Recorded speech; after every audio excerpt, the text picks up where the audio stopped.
The greatest manifestations of tawfiq, if Allah gives someone enabling grace, you will find that person very careful about he or she spends his or her time.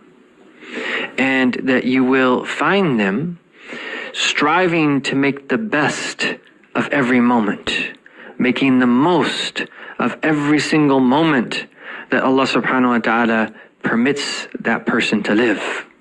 And this is one of the great traits of the righteous.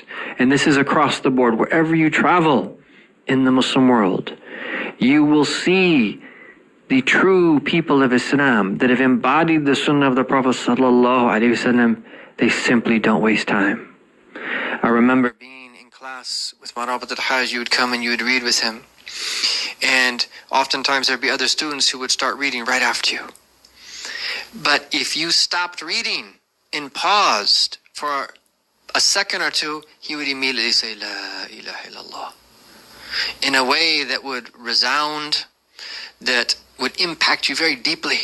Because this is someone who's saying La ilaha illallah with a state. He's moved up in the meanings of La ilaha illallah, where he's not just realized in the meanings of La ma'bud illallah. He's not just realized in the meanings of La maqsood illallah. He's realized in the highest manifestations, La mawjood illallah, La mashhood illallah, of the meanings of La ilaha illallah. And that impacts you. And it's not that he's saying it loudly, but just there's something when a true, realized individual says it, it impacts you.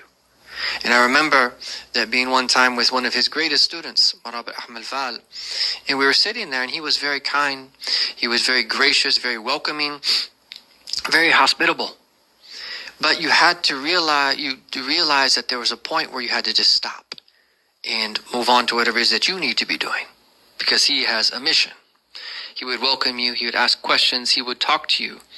But then if you went too long, you could start to see him get a little bit uneasy. And he would start like making dhikr with his hands and different things, where we should get the ishara and the indication, okay, it's time for us to move on and talk amongst ourselves, but it's not for him to do what it is that we do.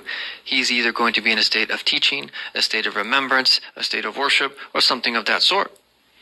And you see how careful they are with their time. One of